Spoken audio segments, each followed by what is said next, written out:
So we're going to tackle messaging, calls to action, and follow-up all in 1 hour, probably with the biggest emphasis in messaging. So we're not going to break it up into 2 topics because they kind of flow together.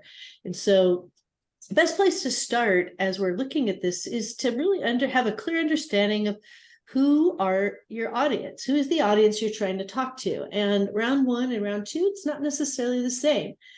We really are encouraging, while the round 1 door is wide open of how you want to meet that first $2,500 to make a match. A lot of times we've seen people really start with their board members. And I think the big wins in the last year, I just got done talking with a gal who was in last year, who actually won the big extra prize of most new donors. She said that they went from only having, I think it was 20% of their board members giving to 100% during this process. So it really helped the board to understand what to do, to get engaged. And then after that, she was also able to utilize those board members because they had tools and information that could go out and use their network. So they ended up with some major gift partners that they never anticipated. In fact, they were asking $25 a month for their monthly donor program, and someone came in at $1,500 a month. So, we would call, that's a major gift partner that they gained because of the network that they used of their board members. And of course, current passionate donors, those are the people you want to think about it in your round 1, who really is invested, that wants to see you grow so that they could help build that round 1 match.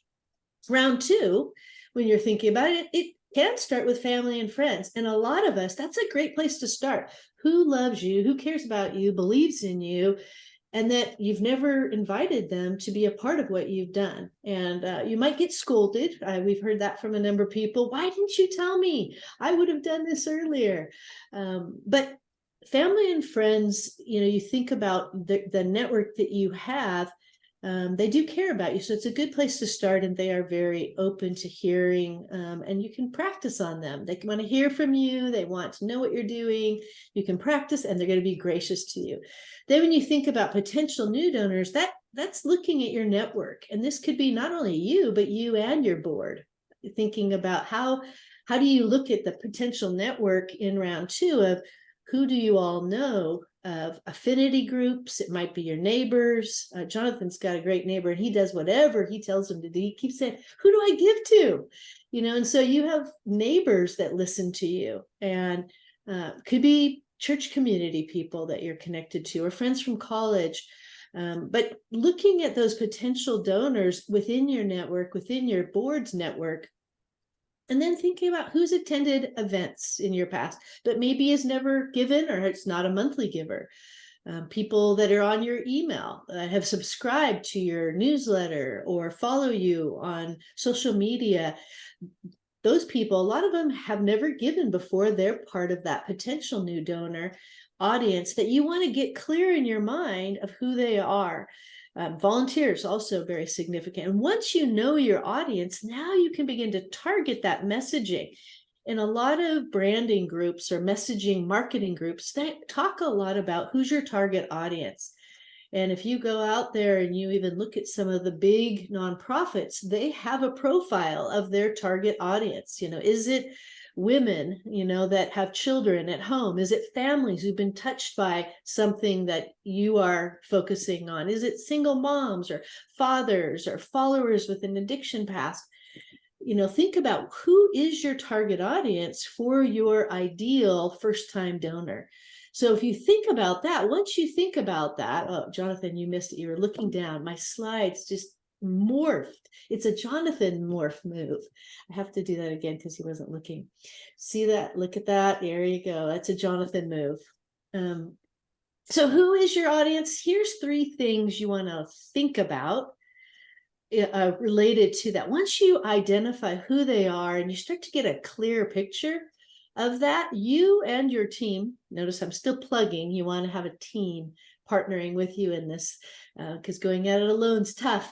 But to think about these three questions: what do they, meaning your target audience, know, and what do they need to know? What do they need to understand about this grant that you're going in? Also, what would motivate and excite them?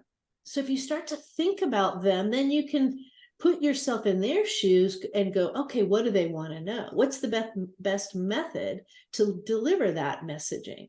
So it might be you need to sit down and have a face-to-face. It might be through emails. It might be through a flyer.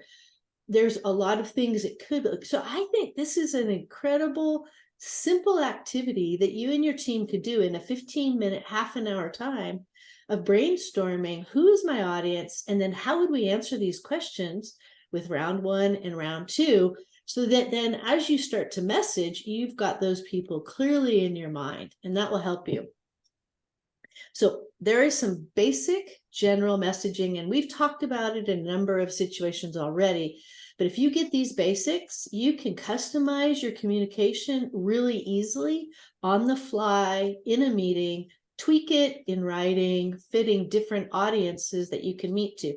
So just to highlight this, and I think we have, touched on these things a number of times, but to often lead with this positive messaging, good news, hey, we've been chosen, it's upbeat, and there's a lot of opportunity, possibility, that positive sense of this is something exciting that's happening, and to say, we already have a funder that believes in us. So there's already some people on board with this. We're not asking you to do something that no one's heard of, no one believes in, it's being tested, but actually there's people that believe in what we're doing and they wanted to fund it. So this is something I think you'd be interested in. I love this fourth bullet. We have an opportunity to turn 2,500 into a 10,000. Now, you don't want to say necessarily those words to everybody, especially like a brand new donor. They'd be like, what? But when you talk about, we have an opportunity to double. So, in round two, you're doubling the money because there's a match. But in round one, you're taking the initial 2,500 and it's going to become 10,000. So even if someone gives you 500, by the end, their 500 has an ROI of 4 times that size, because it's going to be matched by the initial grant. And then the matching time is going to double. It's going to match both the original. So it's a 4-time turnaround, and you'll see that in some language here. So think about that. Who would that really matter to make a difference, to say, hey, we're going to make your investment here is going to grow 4 times or 2 times, depending upon the audience. The other thing is general language. You want to focus on impact, and you're going to hear me say that multiple times today. But that $10,000 that you're going to end up with, what's it going to allow you to do? And why is that significant? So if you're going to take that and create some curriculum, cool. Why is that important to the ongoing ministry to accomplish the mission God's called you to? So you really want to emphasize that in your language in simple, clear ways, which is part of our top 8. I reduced it from 10 to 8. Top 8 tips on messaging. Number 1, don't overshare. You don't want too many details. People get lost, they confused, and when they get confused, they quit reading, or they'll skim, and then they'll just move on. So you don't want to over communicate all the little details. That's why you want to get a clear picture of your audiences, so then you can clarify, what do they need to know? Be concise and clear. So you can find that when you take your ideas and all this stuff that's going on in your brain and you write it down, you can make clear 2 sentences, and you'll be sitting there going, wow, that's awesome. We got in 2 sentences clarity on what do we do and why is this important.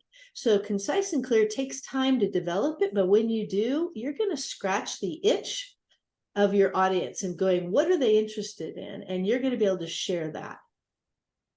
Find a hook. So what catches their attention? Hooks capture interest, and it's really about identifying what's the opportunity. And in some cases, there's a timing issue of need. Many people, and I think, Luke, in your situation, many people are talking about what happens after kids age out of foster care. So there's a timing issue. Last year we had a group that was focused on pro-life, and you have this whole shift in our culture from Roe versus Wade. Now what? And so there is a timing issue. And so what is the hook in your context that'll help people say, this is really important for right now. Hey, we want to do something. Don't use insider language. This is a no. If your grandma can't follow what you're trying to say, then you've either made the insider language too complex or it's not concise and clear enough. So don't use acronyms. Don't talk about program names. Don't talk about, even in our organization, you don't need to talk about round 1 and round 2 in this grant. That's kind of insider language. But you want to make this simple so that people understand, hey, we have a match and here's what we're doing. Communicate your goal. You always want people to know what are you trying to do? We're trying to raise $2,500 in round 1. We're trying to gain at least 10 new donors in round 2. So what's your goal? And not only money, but can be also donors. We're looking for 5, people that will invest to help us make this match, or whatever your goal is. And then giving them options for how do they participate, which leads to the idea of having clear calls to action. And we're going to talk about that in the next slide specifically. But a call to action is, what do they do? What do you want them to do? And making sure it's clear. If people have a complaint about asks in nonprofits, is okay, great information. You just gave me dumped a ton on me. What do you want me to do? How can I participate? So having a clear call to action, really critical. Provide deadlines to create urgency and expectations. And so people know what you need when you need it. So if you don't if you don't say the deadlines that you have, then people don't know when do I need to do this by, and what's your expectation? And then lastly, layer communication. We know that for people to take action, sometimes they need to hear it 7 times. That's what marketing stats say to us. So layering communication is saying, I'm going to tell you this now. I'm going to say it another time, another way. I'm going to continue communicating with you so that when people have a breath in their own life, they can go, oh yeah, I want to do something about it. I want to take that. So don't feel bad about communicating more than once. People need that. That's what's critical when you're messaging, when you're in a campaign. Call to action. So just clarify what that means. Sometimes we just say CTA. That's our insider acronym that we want to make sure you know what it means. But it's anything that in communication directs, motivates, or inspires a reader to do something. So it can look like a prompt. You can have something that prompts people. It's like a bolded area, a button that has color around it that stands out, a banner, So in some ways on your websites, banners can have a call to action that say, do this. So a banner could pop up. A pop-up screen says, hey, if you go to Venture 109, would you like to subscribe? It's call to action to do something. Or it could even be just a text link. So there's lots of ways to do a call to action or methods. But in essence, a call to action, you want to keep it simple. You want to use action verbs. Typically, it's just 1 to 4 words that you want to use to capture someone's attention to do something, unless you have a pop-up that explains it. But most common calls to action is like read now, or click here. Those are the boring ones. If you use action verbs, you start to brainstorm different ways. You can actually, I loved it 2 years ago. We had Leap of Faith. It was one of the organizations, and they said, take a leap, or leap. They use their own name, so using different words that might have a double meaning. But it's jump, leap, step out, try this, join the team, join our community. Those are interesting calls to action versus give, pray, share, read now. We all see those all the time. So use some creativity, a sense of urgency, make it visible. You want your calls to actions to stand out.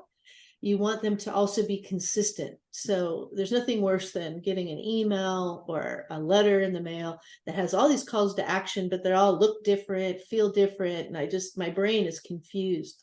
So use it so that you can capture people's attention and move them to take action. And we're actually going to do a lunch and learn that's a part of not just the micro grant in September on this, and do a lot more on calls to action than we are doing today in this shorter time. But jumping into round one officially starts September 1. So you still have, time between now and then, but you also have the whole month to get that match. So it doesn't mean you have to come out and hit the ground running, but that focus is on invested partners to help you communicate to them that you're building capacity of the organization. So you're not just inviting them to give, but when they give, you're actually going to turn around and that's going to be creating a match that's going to be used to get new donors, and we're going to do something big. So if you communicate with your round one people, somehow helping them see we're building capacity, this is helping us do something we haven't had time to do. We want you to help us create a matching grant. So you're asking them to be a part of the development of something, not just to give. And that's going to help us do more, like, raise up new donors. And this is going to help us for years to come. So you're giving them a much bigger picture of what this giving is doing for round one than just saying, hey, would you give us 20, you're trying to raise 2,500, scratching and clawing your way to get to 2,500. You want to invite people to be a part of something significant. So include what you do with the impact. Again, these guys, they're investing, they care. So you really want to communicate about impact on what they're going to do, how this can help the ministry, what's it going to be used for, not just saying, hey, we're going to buy a van, but what will the van help you do more of? And that's what people are going to get excited about in doing that. So these are people that you can talk with, like they're on your inner circle and they're helping you think what you want to talk about, what you care about as a leader. Here's an example that came 2 years ago, really good. And this was just an email that got sent out, and it's called round one, ask to ask. So he wasn't actually asking, but he writes this, hey, Steve, I've got another fundraising opportunity that could be a good fit for you. Notice he knows what he cares about. So this could be a good fit for you. In fact, it would leverage your gift by 4 times in the first year, and then keep producing revenue above and beyond for the next several years. Okay, he's tapping into what this donor cares about. Sound too good to be true? Would you consider learning more and consider this opportunity? If you have time in the next couple of weeks for a phone call, I can share it with you in less than 10 minutes. Kind of helps me see that this person's probably busy. Can you do this quickly? Can you get to the point? So he's tapping into what he knows about this donor. He says, text me if that works for you. I can work around your schedule. Love you, brother. So this is just helping him understand, leveraging, help him understand, hey, I can do this quickly. He's telling him, you're busy. I know it. I respect that. But I think you would care about this. And then his call to action, text me. And then we'll go from there. So he knows exactly what to do getting this. And the cool thing was, we heard from the leader here. He said this donor loved the concept. He texted him immediately, so he emails him, but then he texts him back immediately, set it up, and he was definitely one of the persons that contributed. So this is an ask to ask. So getting in front of people sometimes is the hardest piece to do. So then in the face-to-face meeting, what happened?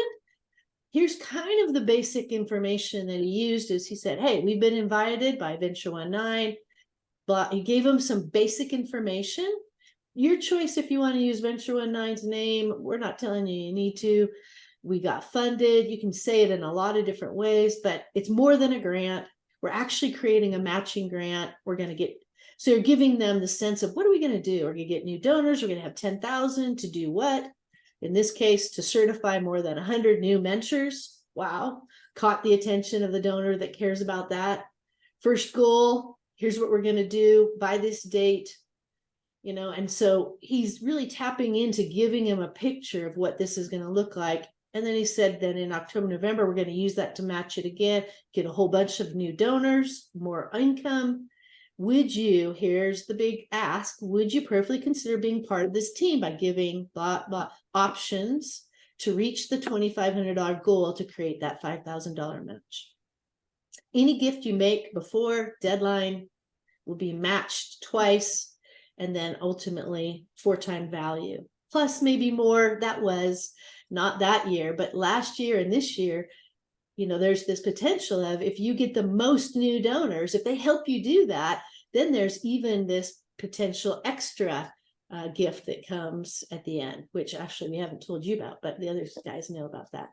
So stuff like that, this is the kind of thing that you can say in 10 minutes and give a clear picture. What's the opportunity? What's the goal? What are the deadlines? What's the impact? What's the thing that they need to do as a result of that? And that is the kind of thing that this round one donor is looking for. So conversation, first of all, questions, any comments or questions about what we're covering with just round one before we go on? I mean, I kind of put it in the chat, but just about the whole text messaging, even just like to set up the meeting, but I'm just wondering with the new, like, I'm not big on TikTok or Instagram or any of those really. Facebook is all I have. But like, I know it's such a huge avenue for fundraising, like places that aren't legit. It's just a person like, hey, we sell this homeless person, now everybody's giving $20,000 to them, right? So I'm just wondering, in your guys' experience, have you been able to do a quick text, hey, I'm doing a match, can you match $25 a month via text, like doing these kind of fast little fundraising? Has that worked for anybody else? And I know that's not what you're saying to do. Yeah. I'm just curious. Right. Yeah, because the email he sent was the ask to ask. So yeah. I think Jonathan's point on his response is exactly it. And we will be emphasizing this is about relationship building. And I'm going to share what one group tried to do last year, thought was a great idea, got creative, got their brains going, and it was too much. And they backed off. And what did they do? They actually said, no, we need to get on the phone and talk to people. So there's a time and a place for texting. Know your audience. Is the person that you want to talk to super hard to get a hold of? Sure, text them. Say, hey, can we talk? I've got something that I think you'd be excited about. So hook, piece of information. What do they care about? But I think that general funding of, $25, I personally wouldn't do asks over texts. Statistically, face-to-face is by far the most powerful. You do have a younger generation coming through, but I think people want relationship more than an exchange. They want a relational connection rather than just a transactional exchange of money. So the short answer is I wouldn't do that way, but I think that could happen depending upon the relationship in unique situations. So yeah, good question. Yeah, and I would say too, texting can fit into layering communications as well. So right, Ashley, if you're let's say you're in round 2 and people have already read some stuff in a newsletter and there's been an email campaign or different things like that. And so, right, in addition to that, you're texting about the campaign or different things like that. I think that can be okay, right? That's just another way to deliver content. But if it's a personal ask to a person, then yeah, I would say texting isn't going to be, probably the right way to generate new givers.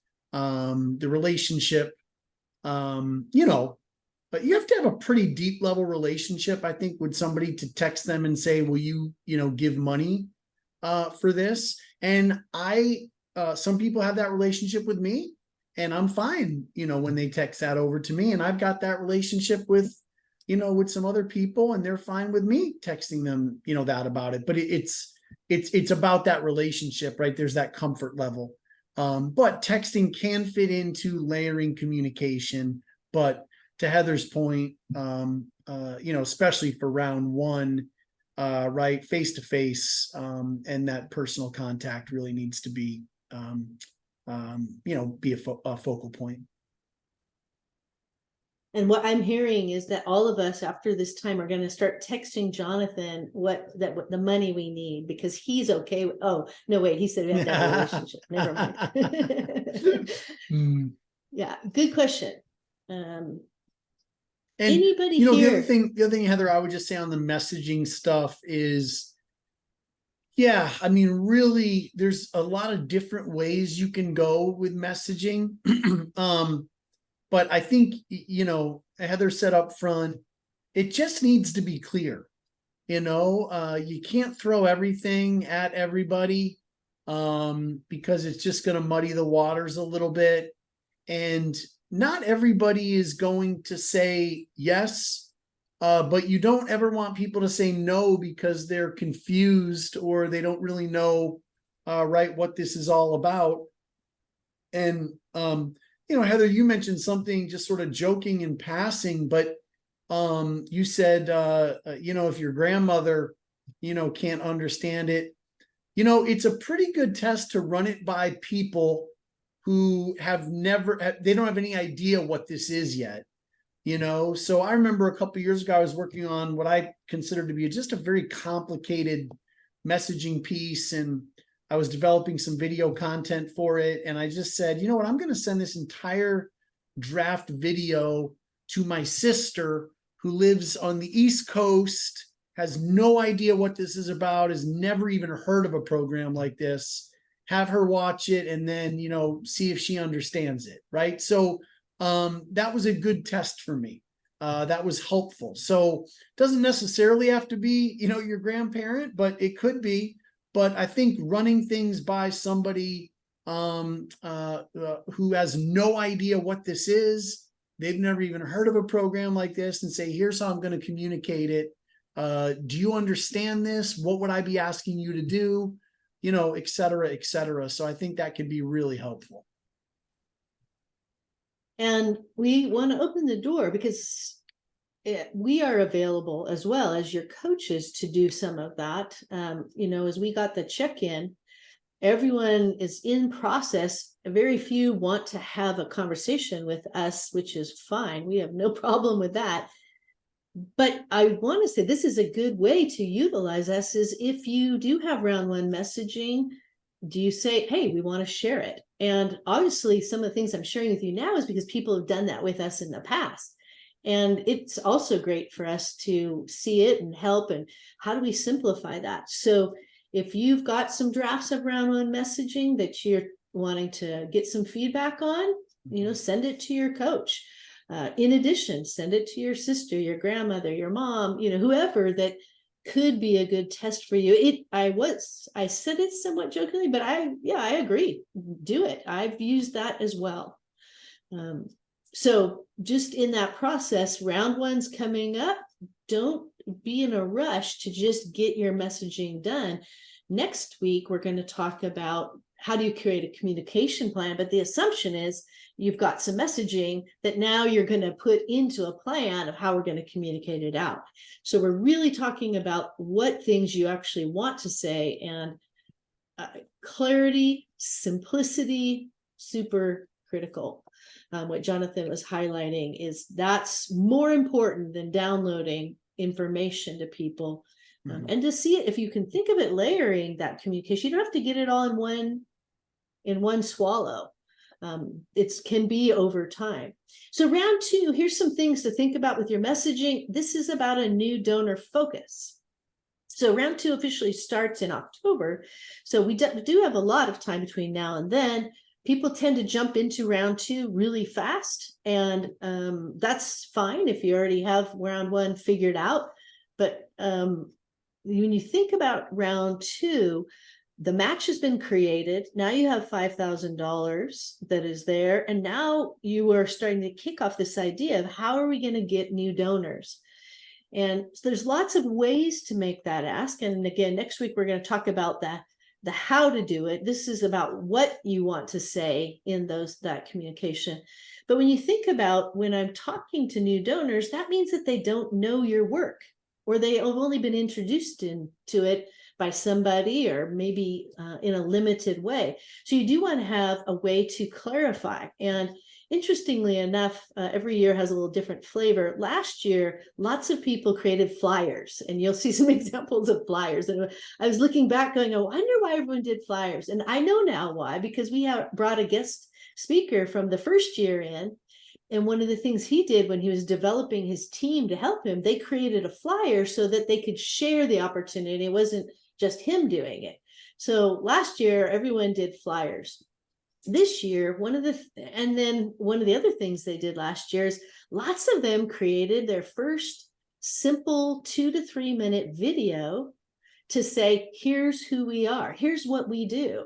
And it was a great thing that they took away and they stuck on their website. And now they have a crystal clear visual way to explain to other people what they are, where they were struggling to explain it. And they were like, all of us are very passionate. And as you said, Ashley, we could go on for a long time, but that doesn't mean people are super clear about what it is. So having clear way to introduce your work is really important. You having your 30-second way to say that, or create a video. And that's one of the things that this month, even next month, you can work to do. We didn't give them that time. So a bunch of them did it in the cracks last year, but it was one of the things that they felt was the most valuable thing they did during the micro grant that lasted and lived on and made a difference, is they have a clear way to communicate their work. And we're going to look at an example in just a minute. You want to say we have a match. You want to tell people what you give now is we are going to match it. So you don't have to talk about the past. It's not 4 times. This is doubling. So we're doubling what they have. So when you think about that, doubling your impact, a great message there. An invitation to join, to be a part of making a difference, being a part of something bigger than themselves. That's what you're doing. New people, you're inviting them to join you and your team and what you're doing. We've already got funders. That's really important for new people because they want to know they're not the first person. I mean, when you look at the curve of early adopters, people that jump on something, that's a really small part of the population. But once people see that lots of people are doing it, more people jump on. So we've already got funders. We've already got people that are saying we're doing something that matters. So that's an important part of some general messaging that you can do in a layered way. The impact that this is going to make, again, I'm going to keep saying that you got to communicate that all the time. And what are the deadlines? So those are some real basics that you want to be thinking about. Now, here's one of those examples of a video that came out of last year. Susan Wallers, founder of Makers of Care. Did you know that there are 44 million family caregivers in the U.S.? And that number is rising. We need your help. We exist to spread awareness about the needs of invisible heroes called family caregivers. We live in a day and age where everyone is called a hero, but a true hero is someone who sacrifices their life for another. Hi, my name's Doug. This is my wife, Karen. There's a little dog, Katie. I have ALS. I was diagnosed on April 8th, 2014, when I was 52 years old.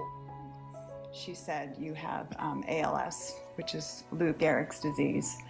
And his response was, okay, what do we do now? Is there a pill that I take? Or, he's thinking get chemo or something. And I was like, oh no, you don't know. I knew of somebody that had ALS and I was like, it's brutal. It's a neuromuscular disease. Karen is not just my wife, she's an incredible caregiver. And people come up to me and say, oh, you're so brave with this ALS.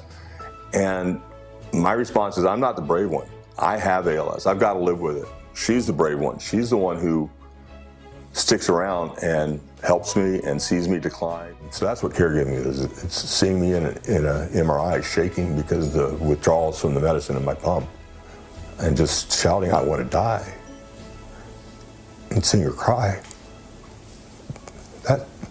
That's caregiving. I know what it's like to be a caregiver that's isolated, physically exhausted. So we see here in this video, what is Makers of Care? And it was interesting that the process of doing the video, they came across this idea of invisible heroes, never was in their language, but it became so clear of what they were wanting to emphasize as caregivers. How do we provide the support for caregivers and care for caregivers along the way? So you may have a video. Congrats, good. That's wonderful. I'm just highlighting this because I saw it as something that came out of this time where people said, okay, we're going to do it. And some of them did it super simply off of their own phone. Some people got someone to volunteer, but a way to share who you are and what you're about to new people, really important. Now, this idea of the calls to action, as we look at these examples, pay attention to them. Pay attention to the messaging. What do you like? What might work for you? Pay attention to the calls of action. How were they given? What were they given? When were they given? What do you want people to do so that you can develop all of that and you can begin to make it clear what you want people to do with you in round 2. So specifically, you want people to, and this is one that was in the very first year. So if we were learning as we went, we didn't know what we were doing. And this one person came out with this and just said, hey, we've got an amazing opportunity. That's how we learned that's a great language. We saw it and we were like, oh, that works. To double your impact in more women's lives. Brilliant Light International has been offered a matching gift of $750. So, $7,500. So you can see they actually round 1 went above. It's not because they had more, but their round 1 was so successful. They had more than 5,000. So now in round 2, they're doing the 7,500, which means that every gift up to 7,500, it will be doubled. Wow, that's a $15,000 to impact women's life. Click here to see how you can double your kingdom impact.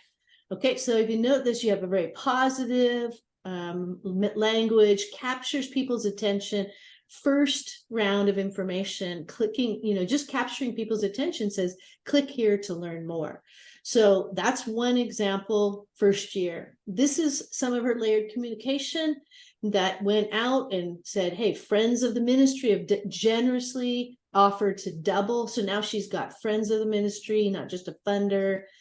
The first 20 new monthly partners will have their gifts doubled for the first year. So she's now done a little bit of the behind the scenes math to identify and create a little bit of sense of urgency on who. It's not every gift, as she said in the first one.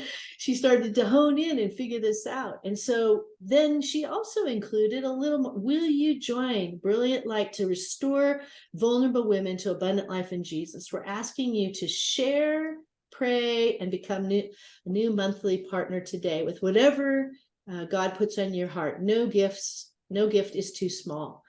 And then click here, click the blue bar to join the team. So you've got lots of language here that is asking people to do something. And even the share, pray, and become, that became part of her campaign, is share this with other people, pray for us, and become. So she not only gained monthly donors, but some prayer partners in this time. This is a really developmental time period for her. Here's 2 examples of 2 of those flyers. So they made them look really pretty. That was kind of the big thing last year, which flyers are helpful, but don't spend all your time on all this pretty stuff. Because they found out that phone calls actually was more effective than flyers, but flyers help them pass it on to other people to help them share. So it's not an either or, but you see, this is really both very well done. Mercy Ministries on the right. Will you be one of our 33? Love that question.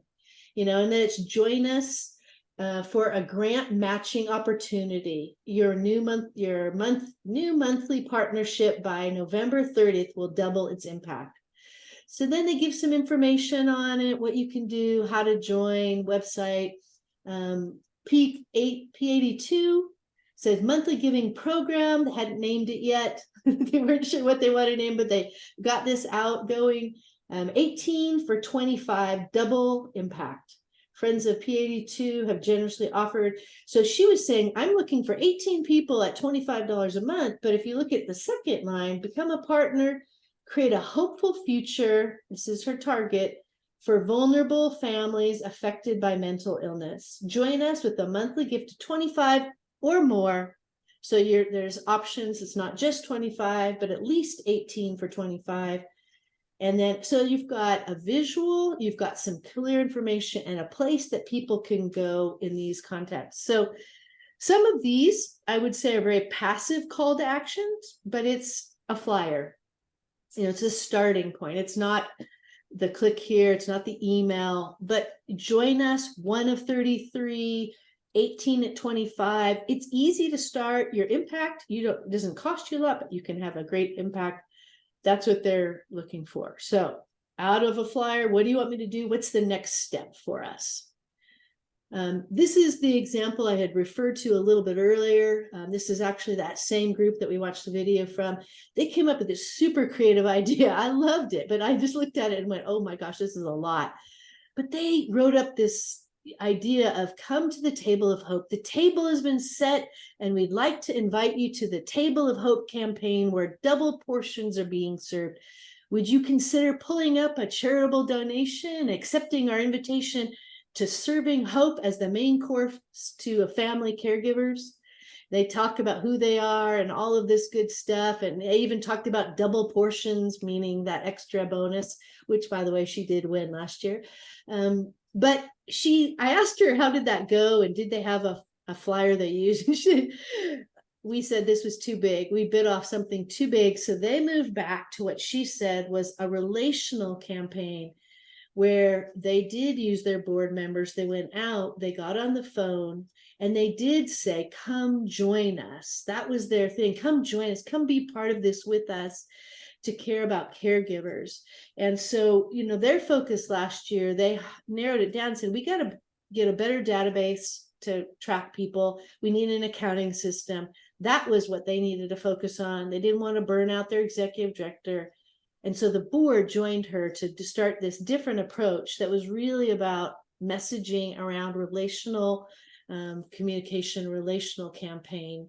And it worked. They came up with the most new donors of anyone last year. So good creative ideas are great, but don't get caught. You don't need to bite off something too big. Creativity is wonderful, but what is it that you need to focus on? And then the other thing we wanted to highlight that we've just been saying is layered communication is what's really going to be important. So what you talk about messaging, you're not going to dump all of it at once, but you do want to have messages like I've shown you, and you'll get this PowerPoint, so you can steal some ideas. Everyone has borrowed each other's ideas when they're great ones that have helped foster good, simple, clear messaging. But that first piece is just your kickoff communication. How do you want to introduce this? What is the deadlines? What are you going to do? What's your goals? And giving them that information in that starting kickoff communication. But then you're going to have other communication that will follow up, and you might, it's kind of the did you hear, or have you seen, or did you see my last email, or maybe just saying it again. I know one of the things we do is if people don't open it, we send it back to them to see if they'll open it a second time, capture them in a different time. And then even talking about progress. How's it going? So giving an update, you can take the same messaging and go, hey, we're down this path. And this is round 2, getting the 5,000 at least match. Hey, we're more than halfway there. Hey, we've got 15 new donors. We're looking for our next 10 or whatever. What's the progress? Because you're giving them confidence. People are joining. This is not just nobody's responding. But then talk about your impact. This is the opportunity to say, here's what we can do together. Doing even layered communication that talks an impact story. That video, the most touching point was listening to the guy about Lou Gehrig's disease and hearing what it was like to have him watch his wife who cared for him on a regular basis. So impact stories about people, you can do that in a lot of different ways. And we actually are going to do in-person training in September on, storying and how to do that. I'm sure you do it and you do it well, but we're going to focus on that as a topic. And then invitation to join our community. And then as you get close to the end, we're almost there, give another update, final push or celebration. Hey, we did it. We've reached that. So layered communication, we're going to look at that idea next time about what is the plan for communication? How do you do that? This time, but just think about your messaging. It can come in layers. You don't have to dump it all at once. That's the point of touching it here, is you're going to be able to bring messaging more than once. So AimRight, another ministry, their initial one, kickoff, we've been chosen. That was kind of their kickoff thing. And then it gives a little bit of information and then gives you, hey, our giving page is the easiest way to contribute. So they're directing some of their thing. They got the picture of what their impact was what they were going to do with the money. inviting people to click on a video below. They did a video in their group. They took that video and they sent it out. So that was their follow-up email to kind of what they did on their website. So it was their first communication that went out intentionally. They put it on their website, was their kickoff. And then they did a website banner that highlighted Join the Block, which is the name of their monthly donor program. And then they just sent out the email with that video saying, hey, would you join us? So this is part of their layered communication. So they're taking messaging, building something, and then getting that out to people over time. And then this was what Mercy Ministries did. I'm not going to go through all this. You can see it on the PowerPoint as you go in. But their direct mail newsletter started out, hey, we got great news. People kind of knew what was happening. They were making a shift as a ministry. They're moving from in downtown feeding to we're going to start helping people with a longer term plan of how to care for people and walk alongside of them.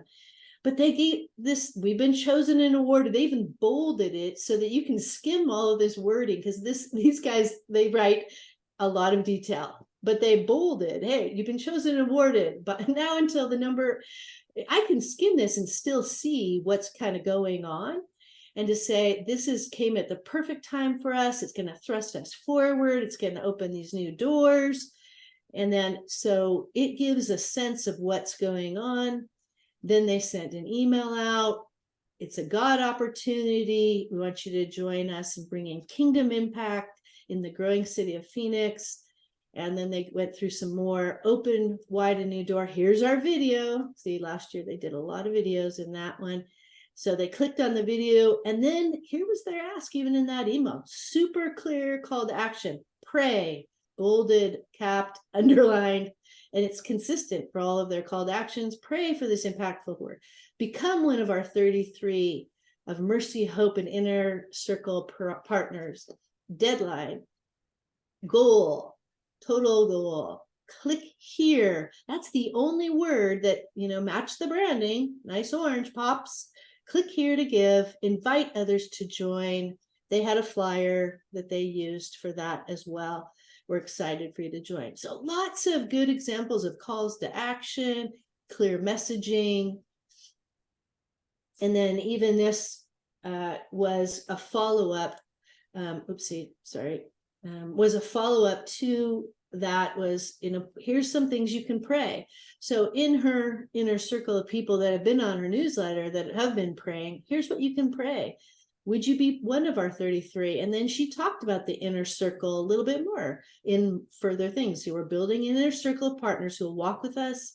What is it? What is this group? So there's a lot of different messaging. And I'll tell you, she did not figure this all out in the month before. She went step by step, but that messaging grew. Now I can give you some pictures of it to give you some ideas. But it's just saying your messaging is going to develop as you take some steps, but now you can think through it, see some examples of it. But you don't have to have it all figured out today, tomorrow, next week. It will grow and it will change and shift as you go. So questions on round 2? I'll just add one thing. You talked about, and we looked at Makers of Care, their video. So yeah, effective use of video there.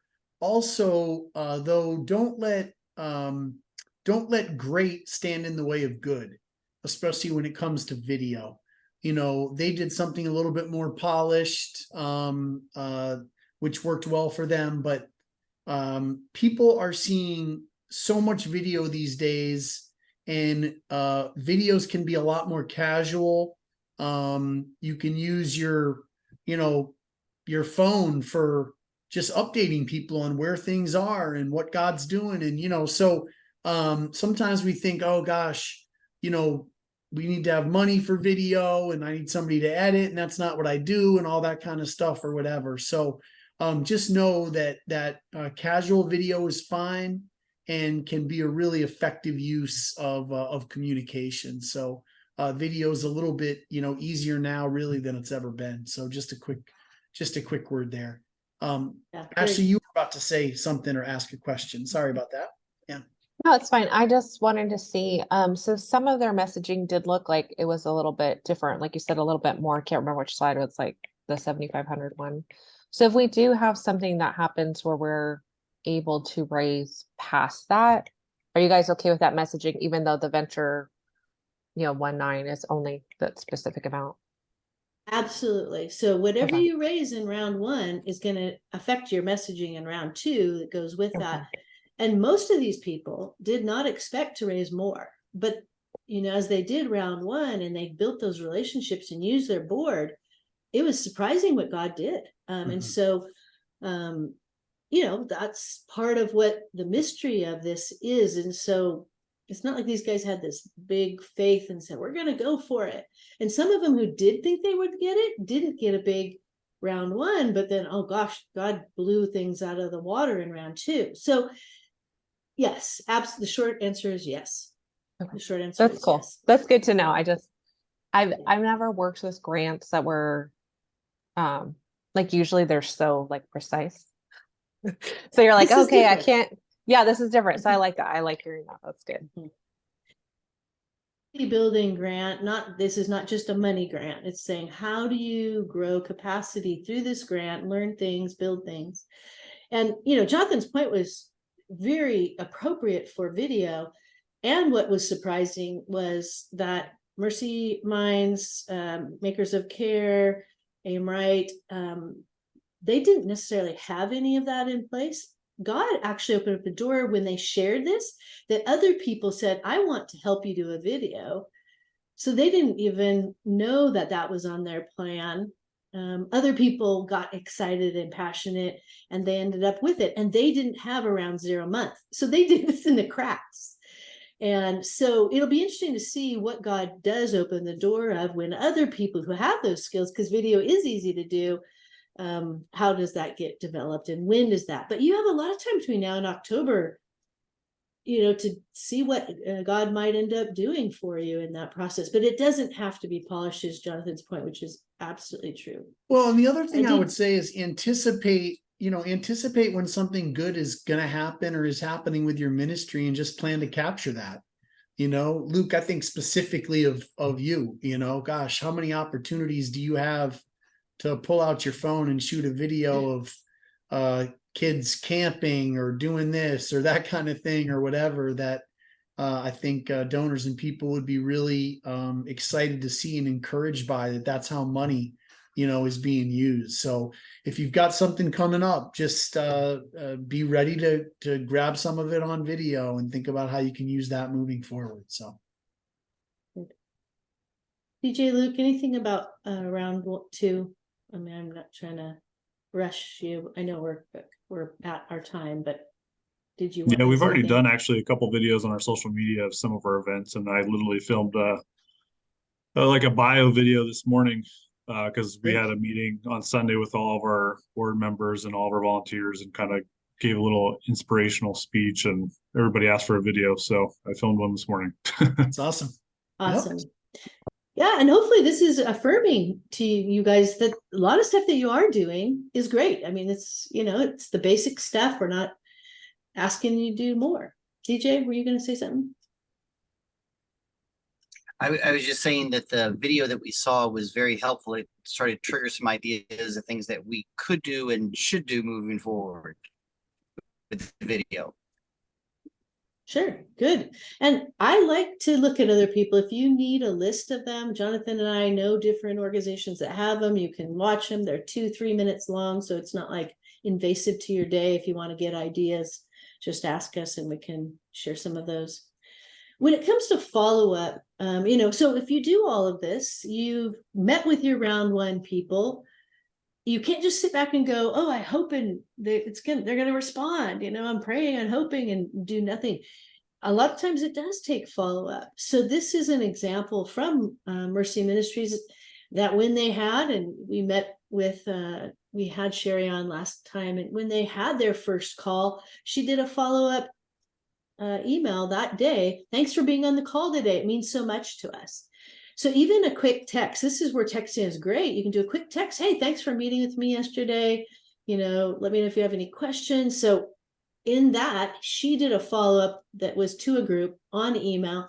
And it says, here's how you can take the next steps with us. So sometimes people, you need to help them again know what they are to do. So follow-up is, what's the next steps? How can I help you take those steps? And this totally depends. This is not meant to be prescriptive here, but she did a good job saying, will you be part of our prayer team? If so, do this, and so the thing that she did there, my next piece is, is here's what to do. Would you give 100, 250, 500 by Friday to raise the leftover 1,500? And this is where she got blown out of the water. She was looking for 1,500, and I think 5,000 came in after this email that went out. Here, go here. Would you be part of the Zoom call in September? Do this. So it's crystal clear what they're to do. Follow up is about what's next. What do I do next?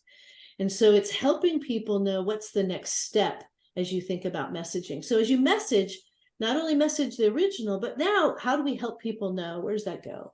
And then they also did this. We did it. Let's celebrate. Thanks for joining us in the inner circle. Because of the prayers and giving, we've exceeded the round one goals. We were awarded 2,500, and we had to raise another 2,500 to make this. But guess what? You gave 4,000. Total matching amount now is 8,000. To God be the glory. So this was one of those follow-ups, and people want to know, how do we do? And sometimes we get so busy doing that front end, we forget to give them the good news of where it landed. And particularly for round one, these are the people you're inviting into the inside and help you build capacity. Give them that round one, follow-up of how did it go? And even round two, once we meet the goal and do all that, you want to have some form of a celebration that says, ta-da, we did it. How many campaigns do you hear out there that are matching and then crickets? You don't know if they did it or didn't do it. And is it good news, bad news? Are we still doing it? So here's your quick checklist. Consider your audience. Make sure you know who they are. Who are you talking to? Language of good news. We have an opportunity. We've been chosen. We have a match. We have a good funder. Clear, concise, creative. Clear goals, clear deadlines. Highlight the impact. Think of multiple messages, not just one. You can jam it all in one. Clear calls to action and follow-up messages. So that's the messaging checklist that you want to be focused on going forward. So we're after overtime, but if you would like to stay on and ask some specific questions, would love to just give you that opportunity to do that now.